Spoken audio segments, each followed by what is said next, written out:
Have you politely feral Markiplier fans been wondering what the hell this is? I posted this gorgeous BTS photo the other day on my TikTok story under the title, The Day We Broke Markiplier, and today I'm going to tell you why. My accomplice in breaking Markiplier was this man, Jason Vines, our makeup effects department head on Iron Lung.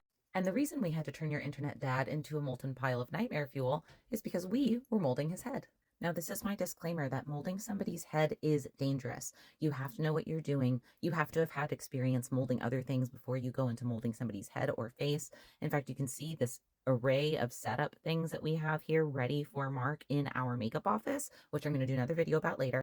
But even with all of this, we still had something go wrong. That's why this is called The Day That We Broke Markiplier. You start a head mold by protecting the subject's hair, which is why Mark was wearing a bald cap in those BTS photos. Then all of Mark's skin, his bald cap, his eyelashes, everything that is exposed and could be held onto by the molding material, which in this case was silicone, is coated in Vaseline as a releasing agent. The silicone is a two-part silicone that begins to activate when it's mixed together, and we drizzle that on in layers until it looks like this. This is about 5 layers of silicone. At this point, Mark has been sitting there for about 20 minutes. Now, something to be aware of with this silicone is that it is extremely heavy, and there is a tendency for people getting their head molded to sort of hunch forward throughout the process just due to the weight. Now, that's not as much of an issue when it's just this flexible silicone part.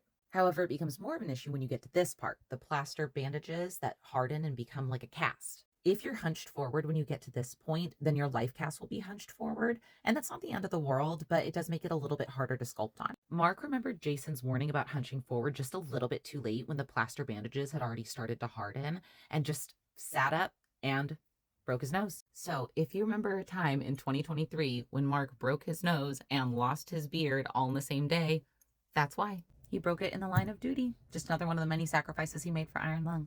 So I guess you all owe it to him to stay feral.